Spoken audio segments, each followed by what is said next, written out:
Morning everyone, कैसे हैं आप सभी। आई एम श्योर आप सभी लोग अच्छे होंगे। मैं निकिता चौधरी स्वागत करती हूँ आप सभी का हमारे एग्जाम जर्नी परिवार पर। और आज क्या है, आज है 29 जून। तो देख लेते हैं 29 जून के कुछ इंपॉर्टेंट करंट अफेयर्स। तो स्टार्ट करते हैं अपनी क्लास को। और हमारा फर्स्ट क्वेश्चन क्या है, हमारा फर्स्ट क्वेश्चन है, union minister doctor Jitendra Singh has launched two geo portals, one for rural land records and the other for information on natural disaster। क्या कह रहा है कि अभी हाल ही में जो हमारे यूनियन मिनिस्टर है डॉक्टर जितेंद्र सिंह, उन्होंने दो जियो पोर्टल्स को लॉन्च किया है। पहला तो है जो जो ग्रामीण क्षेत्रों की लैंड का रिकॉर्ड रखेगा, और दूसरा क्या है जो नेचुरल डिजास्टर की इंफॉर्मेशन का रिकॉर्ड रखेगा या देगा। आपसे पूछ रहा है कि इन जो ये पोर्टल्स है इनके नाम क्या है, what is the name of these two portals. आपसे क्या पूछ रहा है, इन पोर्टल्स के नाम पूछ रहा है। तो इन पोर्टल्स के क्या नाम हो जाते हैं, इन पोर्टल्स के नाम हो जाते हैं भुवन पंचायत 4.0 और NDEM 5.0। क्या हो जाते हैं, भुवन पंचायत 4.0 और NDEM 5.0। ये मैम ये कैसे काम करेंगे, देखो ये दोनों ही काम करेंगे सैटेलाइट के थ्रू। अब ये सैटेलाइट के थ्रू ही जो भुवन पंचायत 4.0 है, ये लैंड का रिकॉर्ड रखेगा। जो ग्रामीण क्षेत्र है उनकी लैंड का रिकॉर्ड ये सैटेलाइट के थ्रू ही कलेक्ट करेगा। और सेम जो NDEM 5.0 है, जो हमें नेचुरल डिजास्टर के बारे में इंफॉर्मेशन देगा, ये भी किसके थ्रू काम करेगा, ये भी किसके थ्रू काम करेगा, ये भी सैटेलाइट के थ्रू ही काम करेगा। बात आती है कि मैम इनको बनाया किसने है, तो ये किसके द्वारा डेवलप किए गए हैं, ये बनाए गए हैं इसरो के द्वारा। इसरो के बारे में तो कुछ बात करनी बनती है ना। तो इसरो क्या होता है, हमारा इसरो होता है क्या, इसरो होता है हमारा Indian Space Research Organisation. Indian Space Research Organisation कब फाउंड किया गया था, 15 अगस्त 1969 में। कब बनाया गया था, 15 अगस्त 1969 में। किस द्वारा बनाया गया था, तो ये बनाया गया था विक्रम साराभाई जी के द्वारा। और किस डिपार्टमेंट के अंदर आता है, ये आता है डिपार्टमेंट ऑफ स्पेस के अंदर।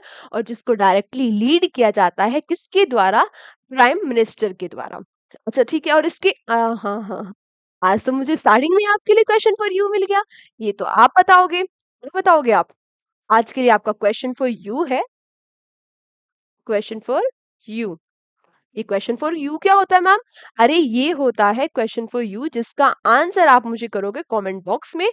और आज के लिए आपका क्वेश्चन फॉर यू है, आप मुझे बताने वाले हो कि इसरो के चेयरमैन कौन है। अभी हाल ही में इसरो के करंट जो चेयरमैन है इसरो के, वो चेयरमैन कौन है, ये आप लोग मुझे आज कमेंट बॉक्स में बताने वाले हो, ठीक है।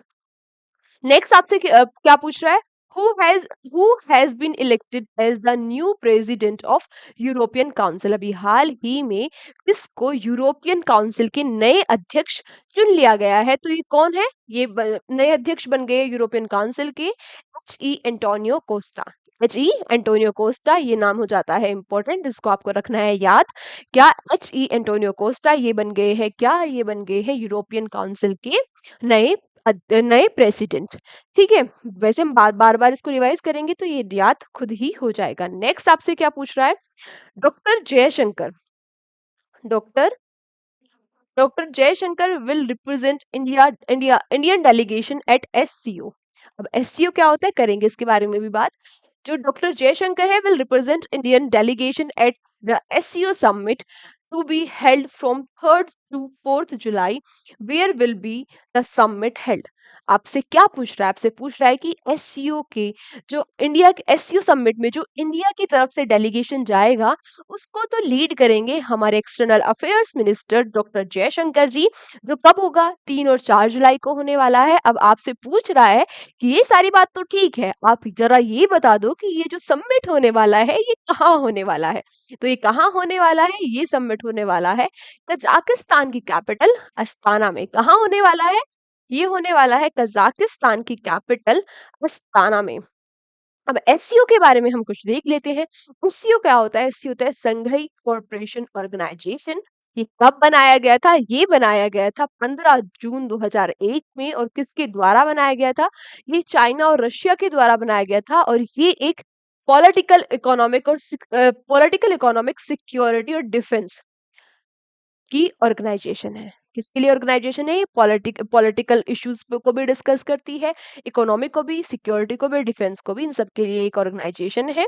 इसमें एक और चीज है जो इंटरेस्टिंग हो जाती है, इसमें इंडिया और पाकिस्तान दोनों ही एससीओ का पार्ट है। अब मैम इसके हेडक्वार्टर्स कहाँ है? इसके हेडक्वार्टर्स है चाइना की कैपिटल बीजिंग में। कहाँ है? चाइना की कैपिटल बीजिंग में। यहाँ तक क्लियर होगी ना सारी चीजें कि एससीओ की समिट कहाँ होने वाली है? अस्ताना कजाकिस्तान में। हमारी तरफ से जो इंडिया की तरफ से डेलीगेशन जा रहा है उसको लीड कर रहे हैं हमारे external affairs minister S Jaishankar ji. और एससीओ के बारे में भी कुछ इंपॉर्टेंट चीजें जो थी आप लोगों को पता लग गई होगी। आते हैं अपने नेक्स्ट क्वेश्चन पर। India has been placed in the regular follow up category. India को अभी हाल ही में रेगुलर फॉलो अप कैटेगरी में रख दिया गया है in the mutual evaluation report. एक म्यूचुअल इवैल्यूएशन रिपोर्ट आई है, उसमें इंडिया को रेगुलर फॉलो अप कैटेगरी में रख दिया गया है। अब आपसे पूछ क्या रहा है? आपसे पूछ रहा है by which of the following institution, ये किसके द्वारा ये जो रिलीज किया जाता है या किस ऑर्गेनाइजेशन के द्वारा ये रिपोर्ट को रिलीज किया गया है, इंडिया को रेगुलर फॉलो अप कैटेगरी में रखा गया। ये जो क्या है म्यूचुअल इवैल्यूएशन रिपोर्ट है, ये किसके द्वारा रिलीज की जाती है? ये रिलीज की जाती है FATF। अरे मैम ये तो बड़ा सुना सुना सा लग रहा है, ये तो लिस्ट निकालता रहता है कि इसको ब्लैक लिस्ट में डाल दिया, उसको निकाल दिया, ग्रे लिस्ट निकाल दी। हाँ बिल्कुल सही बात। ये जो हमारा FATF है, इसी ने म्यूचुअल इवैल्यूएशन रिपोर्ट निकाली थी और mutual evaluation report of India निकाली थी, जिसमें इसने इंडिया को रेगुलर फॉलो अप कैटेगरी में रख दिया है। अब ये FATF होता है, ये क्या होता है? ये होता है फाइनेंशियल एक्शन टास्क फोर्स। क्या होता है? Financial action task force. और इसका ऑब्जेक्टिव क्या होता है? क्या काम करता है? ये देखो ये क्या करता है, इंटरनेशनल लेवल पे कोई भी मनी लॉन्ड्रिंग हो रही है या फिर कोई भी ऑर्गेनाइजेशन या कंट्री टेररिज्म को फंड कर रही है, इन सारी चीजों का ध्यान कौन रखता है? FATF रखता है। और उसी के आधार पर ये अलग अलग लिस्ट निकालता है और उन लिस्ट में उन कंट्रीज की जो एक्टिविटी है उनके आधार पर उनको उन लिस्ट में डालता रहता है। अभी हाल ही में इसने इंडिया के लिए भी रिपोर्ट निकाली और इसमें इवैल्यूएशन किया इंडिया का, और उसमें इसने पाया कि इंडिया अच्छा काम कर रहा है कॉम्बैट लड़ने के लिए किससे? मनी लॉन्ड्रिंग से। तो इसीलिए जो FATF है, FATF ने इंडिया को रेगुलर फॉलो अप लिस्ट में डाल दिया, जिसमें अभी तक G20 की मात्र 4 कंट्रीज है। जिसमें G20 की मात्र क्या है? 4 कंट्रीज है। इसका ऑब्जेक्टिव क्लियर हो गया। मनी लॉन्ड्रिंग और टेररिज्म फाइनेंसिंग और ट्रेड के लिए ये काम करता है। उनकी निगरानी, बेसिकली निगरानी रखने के लिए क्या काम करता है। और अभी तक 4 ही कंट्रीज है G20 की जिनको रेगुलर फॉलो अप कैटेगरी में रखा गया है। अब ये जो FATF है, ये बनाया कब गया था? ये बनाया गया था 1989 में। यहाँ तक सारी चीजें क्लियर हो गई होगी आपको। आते हैं अपने नेक्स्ट क्वेश्चन पर। Where did DRDO successfully completed 6 consecutive development trial for high speed expendable aerial target heat अभ्यास? अभी हाल ही में आपसे क्या पूछ रहा है? आपसे पूछ रहा है कि DRDO ने सक्सेसफुली कंडक्ट कर लिया है 6 लगातार जो कॉन्जिक्यूटिव 6 जो लगातार डेवलपमेंट ट्रायल्स थे, किसके? हीट अभ्यास के। अब ये हीट क्या है? ये हो जाता है high speed expendable aerial target. अब आपसे पूछ रहे हैं कि कहाँ पर ये DRDO ने कारनामा किया है? तो ये DRDO ने किया है इंटीग्रेटेड टेस्ट रेंज चांदीपुर। ये आप काफी न्यूज में सुनते रहते होंगे। कहाँ किया है? इंटीग्रेटेड जो टेस्ट रेंज है चांदीपुर में। यहाँ पे इस क्वेश्चन में 3 चीजें इंपॉर्टेंट हो जाती है। पहला कि ये हीट अभ्यास क्या है, दूसरा कि ये किसके द्वारा ये जो ट्रायल्स है किसके द्वारा बनाया गया है, किसके द्वारा इसके ट्रायल्स किए गए हैं, और तीसरा कहाँ पर किए गए हैं। तीनों के आंसर आपको यहाँ पर मिल गए हैं ना। हम बात करते हैं अगर हम अपने DRDO के बारे में, तो DRDO क्या होता है? Defence Research and Development Organisation. कब बनाया गया था? 1958 में बनाया गया था। कब? 1958 में। ये तो अब आपको मतलब ऐसे छपा होगा ना आपके दिमाग में, है ना? बिल्कुल ऐसे मैंने DRDO बोला और आपके दिमाग में ऐसा आ गया होगा कि तब बनाया गया था, हेड ये है, सारी चीजें आपके दिमाग में एकदम से आ गई होगी। आनी चाहिए आपके दिमाग में, नहीं आई तो एक बार और पढ़ लेते हैं थोड़े दिन में, और अगर हम ऐसे कंटिन्यू रिवाइज करते रहे तो आ जाएगी पक्का। इसमें जो टोटल नंबर ऑफ लैब्स है हमारे DRDO की, वो कितनी है? 46 है। हेडक्वार्टर्स कहाँ है? हेडक्वार्टर्स है न्यू दिल्ली में। और कल मैंने आपसे ये क्वेश्चन पूछा था कि डीआरडीओ के जो चेयरमैन है वो कौन है, वो है समीर वी कामत जी। और आज मैंने क्या पूछा है, इसरो के चेयरमैन कौन है। तो वह आज बहुत सारे बच्चों ने सही आंसर किया था। और आज का क्वेश्चन का आंसर भी आई होप आप सब लोग बच्चे कमेंट बॉक्स में आंसर करोगे। नेक्स्ट आपसे क्या पूछ रहा है, when will the 3 new criminal law will come into force. आपसे पूछ रहा है जो नए 3 क्रिमिनल लॉ है जिनके बारे में हमने कल भी पढ़ा था कि वो कौन कौन से क्रिमिनल लॉ है, से आज पूछ रहा है कि कब लागू हो जाएंगे। तो ये कब से लागू हो जाएंगे, ये लागू हो जाएंगे 1 जुलाई 2024 से। 1 जुलाई तो काफी इंपॉर्टेंट डे हो जाता है नहीं, क्योंकि उस दिन मेरा बर्थडे है ना। तो 1 जुलाई से ये क्या हो जाते हैं, लागू हो जाने वाले हैं। मैंने इनके बारे में आपको बताया भी था ना कि ये 3 क्रिमिनल लॉ मैंने कल बताया था कौन कौन से हैं।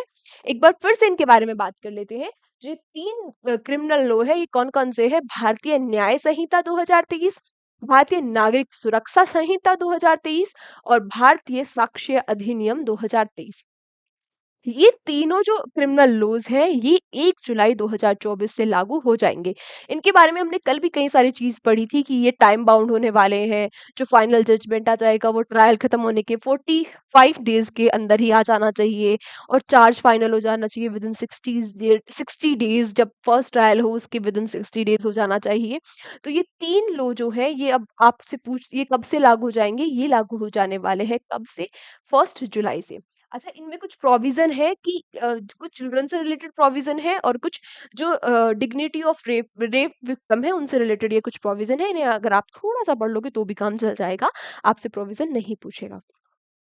नेक्स्ट आपसे क्या कह रहा है, which among the following athlete have qualified for the Paris Olympics after clocking 50.92 second at the 40 metre international interstate athletics championship in Panchkula Haryana.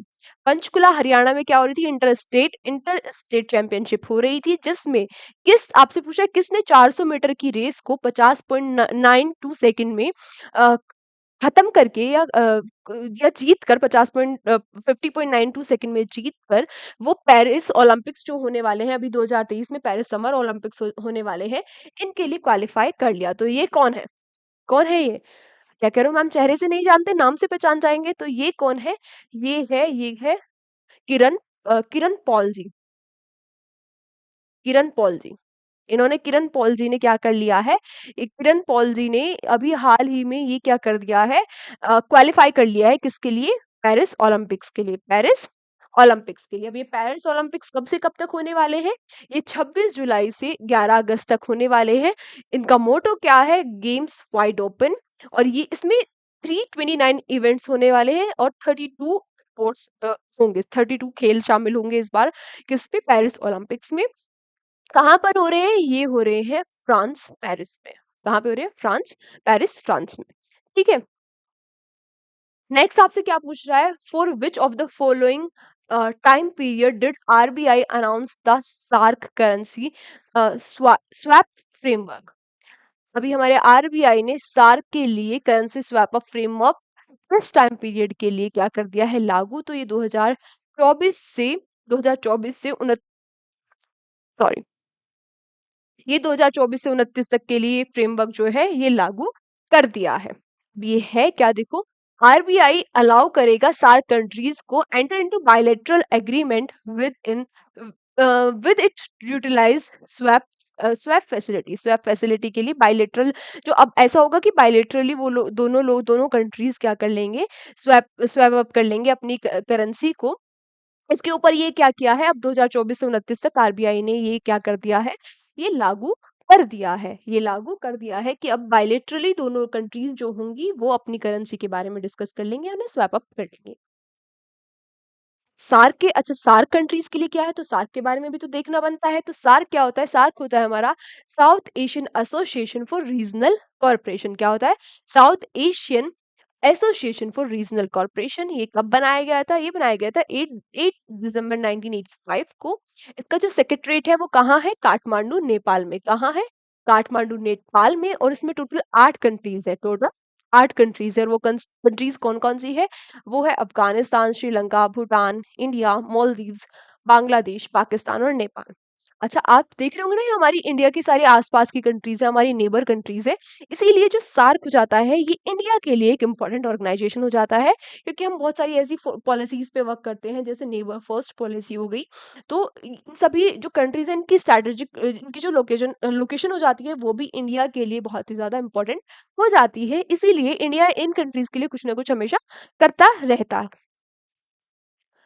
Next आपसे क्या पूछ रहा है, India has made a contribution of 1.6 million dollars to the United Nations to promote which of the following language. India ने अभी हाल ही में 1.16 million dollar का जो क्या किया है, डॉलर दिए कंट्रीब्यूशन किया है यूनाइटेड नेशन में इस लैंग्वेज को प्रमोट करने के लिए। अब इतने रुपए अगर इंडिया दे रहा है तो किसी लैंग्वेज को प्रमोट कराएगा, ऑफ कोर्स हिंदी को। तो हिंदी के प्रमोशन के लिए यूनाइटेड नेशन में इंडिया ने कंट्रीब्यूशन किया है 1.16 मिलियन डॉलर्स का। अब अगर हम बात करें यूनाइटेड नेशंस के बारे में, तो यूनाइटेड नेशंस का फॉर्मेशन हुआ था 24 अक्टूबर 1945 को। इसीलिए हम 24 अक्टूबर को क्या सेलिब्रेट करते हैं, यूनाइटेड नेशंस डे। क्या सेलिब्रेट करते हैं, यूनाइटेड नेशंस डे। ठीक है। हेडक्वार्टर्स इसके कहाँ हो जाते हैं, हेडक्वार्टर्स कहाँ हो जाते हैं, न्यूयॉर्क यूएसए में। कितनी कंट्रीज है इसमें, इसमें अभी फिलहाल कितनी कंट्रीज है, 194 कंट्रीज है। अब इसमें कितने परमानेंट मेंबर होते हैं, जिनके पास वीटो होती है तो 5 परमानेंट मेंबर होते हैं। कौन कौन से, फ्रांस, चाइना, रशिया, यूके और यूएसए। फ्रांस, चाइना, रशिया और यूके और यूएसए क्या हो जाते हैं, 5 परमानेंट मेंबर हो जाते हैं। इनके पास क्या होती है, इनके पास वीटो की पावर भी होती है। अभी इसके जो करंट सेक्रेटरी जनरल है वो कौन है, एंटोनियो गुटेरस। एंटोनियो गुटेरस क्या हो जाते हैं, यहाँ के सेक्रेटरी जनरल हो जाते हैं। नेक्स्ट आपसे नेक्स्ट और लास्ट क्वेश्चन क्या है आज आज का, which of the following identification card will now be available as PVC card. तो अभी हमारा जो आधार कार्ड होने वाला है, अब वो पीवीसी कार्ड, जो आधार कार्ड का कार्ड बनने वाला है वो पीवीसी कार्ड होगा। अब ये पीवीसी क्या होता है, ये होता है पोलिविलिन क्लोराइड, पोलिविलिन क्लोराइड। अब ये इससे बनेगा और ये ज्यादा सेफ और सिक्योर होगा, ज्यादा ड्यूरेबल होगा देन पेपर बेस्ड आधार कार्ड। अब ये किससे बनाया जाएगा, पीवीसी से बनाया जाएगा, और ये ज्यादा सेफ, सिक्योर और ज्यादा लंबे समय तक चलेगा अगर हम कंपेयर करें पेपर बेस्ड कार्ड से। किसके द्वारा ये अभी इंट्रोड्यूस किया गया है, ये इंट्रोड्यूस किया गया है किसके द्वारा, यूआईडी डी यूआईडीएआई के द्वारा। और इसी ने किस क्या बनाया, आपने सुना होगा ना इस ऑर्गेनाइजेशन के बारे में। तो क्या है ये, जो आधार कार्ड, जितने आधार कार्ड को बनाए थे, इसकी फुल फॉर्म क्या हो जाती है, unique identification authority of India. Unique identification authority of India. आज के यहाँ तक हो जाते हैं हमारे डिटेल्ड क्वेश्चन, और अभी लास्ट में आप सभी लोगों के लिए कुछ one liner question. One liner question आज के लिए कौन कौन से हैं, तो वन लाइनर क्वेश्चन हो जाते हैं, bridge built by Indian Army engineers of Trishakti group. Indian Army की त्रिशक्ति ग्रुप के द्वारा ब्रिज बनाया गया है लेस देन 72 आवर्स, 72 घंटे से भी कम में त्रिशक्ति ग्रुप के द्वारा ब्रिज बनाया गया है सिक्किम में। क्या है ये क्या है, सिक्किम में बनाया गया है, और ये है बेले ब्रिज। बेले ब्रिज को बनाया गया है। अब ये इंपॉर्टेंट हो जाता है, देखो भाई, है ना, खुद ही इंपॉर्टेंट हो जाता है। देखो 72 घंटे से भी कम में बना दिया हमारी इंडियन आर्मी की त्रिशक्ति ग्रुप ने सिक्किम में एक ब्रिज को, जो है बेले ब्रिज। अब rank of India in global university ranking, global university ranking में इंडिया की क्या रैंक हो जाती है, 4th रैंक हो जाती है। जो टर्मिनल 1 है, which of the following international airport का collapse due to heavy rain. Heavy rainfall के कारण जो आपसे पूछ रहा है कि टर्मिनल 1 कोलैप्स हो गया है किस इंटरनेशनल एयरपोर्ट का।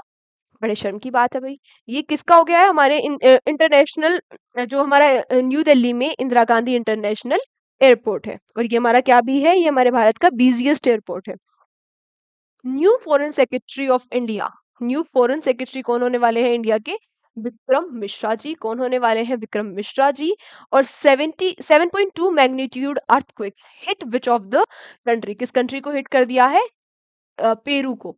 पेरू में यानी कि क्या आया है, अर्थक्वेक आ गया है।